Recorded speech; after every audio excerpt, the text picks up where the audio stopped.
Baik, selamat pagi teman-teman. Hari ini saya akan mencoba menjelaskan mengenai iceberg theory yang akan memberikan gambaran kepada kita mengenai bagaimana sih perilaku itu muncul.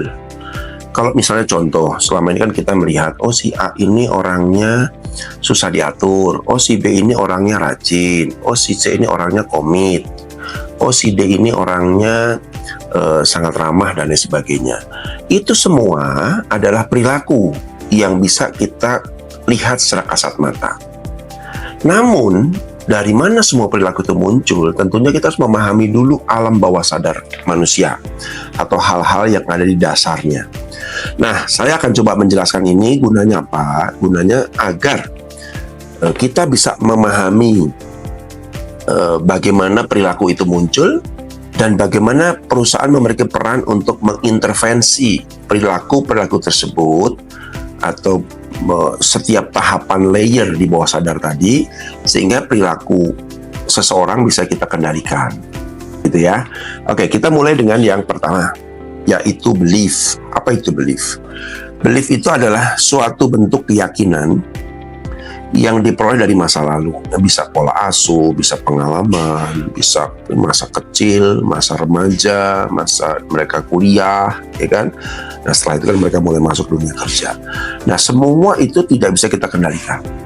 Karena bagaimanapun juga, ketika kita merekrut orang, kita tidak pernah kita tanyakan gimana masa kecil kamu, dan itu wasting time buat perusahaan.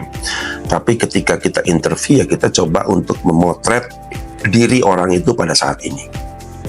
Nah, sehingga mungkin kita tidak terlalu detail untuk melihat ada apa yang muncul dalam diri orang ini di masa lalu. Bisa jadi trauma yang itu bisa muncul ketika mereka dalam pekerjaan.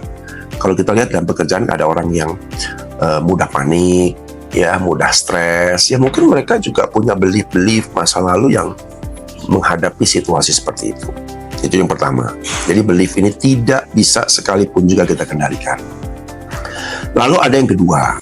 Dari belief itu menciptakan yang namanya nilai. Nilai itu adalah sesuatu yang dianut seseorang ya, yang biasanya berkaitan dengan bagaimana mereka menampilkan diri atau mereka bertahan terhadap satu situasi. Nah, nilai-nilai ini biasanya muncul dari dalam berbagai macam bentuk. Coba kalau kita lihat seseorang, kita tanya, apa nilai hidup Anda? Atau Anda bisa buat satu statement seperti ini. Tolong lanjutkan. Hidup adalah titik-titik.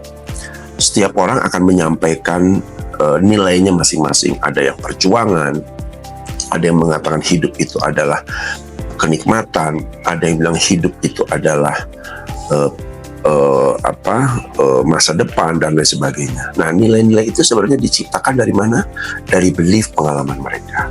Nah, sampai tahapan ini tentunya kita bisa menebak ketika kita berbicara pada seseorang, lalu kita tanyakan hal yang sangat basic dan mendasar, mereka akan mengungkapkan kondisi-kondisi isi hati, hasrat mereka yang secara nggak langsung muncul dalam bentuk nilai-nilai kehidupan. Nah, dari nilai ini akan berkembang menjadi pola berpikir. Ya, kenapa ada orang yang berpikir misalnya hidup itu memang ada sesuatu yang harus kita lewati begitu saja. Mungkin nilainya, mungkin beliefnya punya pengaruh semua. Nah, pemikiran ini juga tentunya bernuansa terkait dengan value. Ya. Nah, pemikiran inilah juga yang menyebabkan berbagai macam perilaku yang bisa salah atau benar pada suatu hari nanti, pada saatnya nanti, gitu ya. Nah, dari pemikiran ini tentunya akan menimbulkan emosi yang berbeda-beda berdasarkan intensitas, range, dan lain sebagainya. Contoh misalnya, kalau orang selalu berpikir bahwa hidup itu adalah penuh dengan tekanan, maka emosi dia pun akan mengarah kepada sesuatu yang merespon situasi itu seperti orang yang hati-hati, seperti orang yang sangat peka dan lain sebagainya. Nah, itu bisa muncul dari pemikiran. Nah, dari 4 tadi, belief, value, thinking, dan emosi akan mendorong untuk munculnya suatu perilaku tertentu. Nah, perilaku inilah yang akan menciptakan hasil kerja, hasil tindakan, dan lain sebagainya. Ya, jadi biasanya kalau perusahaan hanya melihat ada hasil nggak sih. Kalau nggak ada hasil, mereka bertanya-tanya kenapa ini? Apakah sudah di pelatihan? Apakah sudah di coaching? Apakah sudah dipanggil dan lain sebagainya? Tapi kita lupa, alam bawah sadar ini begitu liar, ya, begitu tidak terkendali, gitu ya. Nah, kalau ini tidak terkendali dan cenderung liar, cenderung polanya tidak bisa 100% kita capture, apa yang harus perusahaan lakukan? Satu, perusahaan tidak bisa melakukan apa-apa dengan belief, karena belief adalah masa yang sudah lewat, masa lalu seseorang. Namun namanya value itu tercetak dari masa kini, nilai-nilai yang dia anut di masa ini. Nah, sehingga nilai-nilai ini biasanya diintervensi oleh perusahaan. Caranya dengan organisasi atau perusahaan juga membuat nilai-nilai. Misal di BUMN ada akhlak, ya. Nanti ada nilai lagi mengenai integrity lah, lalu ada mengenai accountability lah, dan lain sebagainya. Nah, itu gunanya apa? Mengintervensi value-value yang mungkin tidak tepat. Ya kan? Orang punya value misalnya kerja santai saja, nggak usah terlalu sibuk. Nah, tentunya diintervensi oleh perusahaan. Mohon maaf, kerja memang bisa santai, tapi juga Anda punya target. Jadi diintervensi terus. Nah, value ini nggak mudah kita rubah, karena value seseorang itu didapatkan dari belief-belief masa lalu, gitu ya. Nah, sehingga value-value ini perlu diintervensi secara benar, step by step, ya. Bukan sekedar cuma dihafal, tapi juga diinternalisasi dengan tindakan, dievaluasi, dan lain sebagainya. Jadi nilai itu penting sekali. Banyak perusahaan meremehkan ya, nilai mereka buat, ditempel di tembok, selesai. Padahal nilai itulah harus kita hidupi, diberi roh, supaya mereka bisa mempengaruhi nilai orang-orang yang ada di perusahaan.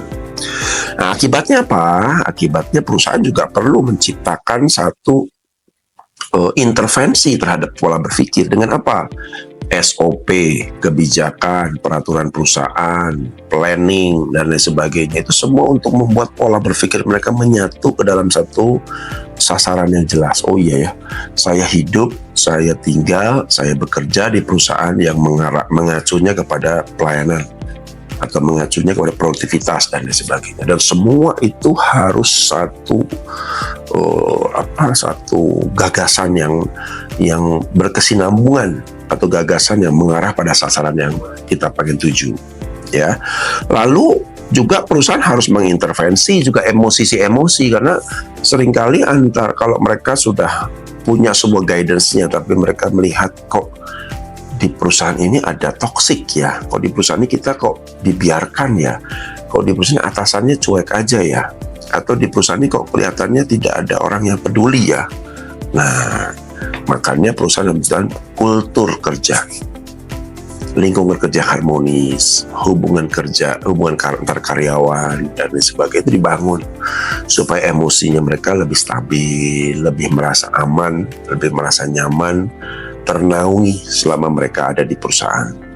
Dan setelah itu, dari semua itu akan menghasilkan behavior yang positif, karena hasil intervensi dari perusahaan terhadap pribadi orang tersebut, yang pada akhirnya perusahaan akan menikmati produktivitas kerja. Jadi untuk sampai ke titik itu, kita tidak bisa menyerahkan segala sesuatunya kepada pandangan dari karyawan, keinginan dari karyawan. Oh tidak, kita harus intervensi terus.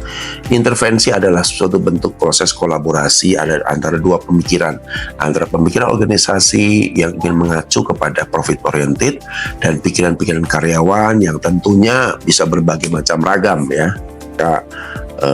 Alasan mereka bekerja. Mungkin ada yang bekerja karena ya sudahlah daripada nggak ada kerjaan, atau bekerja karena uang, bekerja karena ingin punya jabatan, bekerja karena punya ambisi, dan lain sebagainya. Mungkin ada ribuan alasan orang bisa bekerja, tapi perusahaan selalu mengingatkan dengan intervensi-intervensi tersebut untuk, hey, Anda bekerja di perusahaan, Anda harus ingat, kita punya tujuan bersama, yaitu produktivitas kerja yang optimal.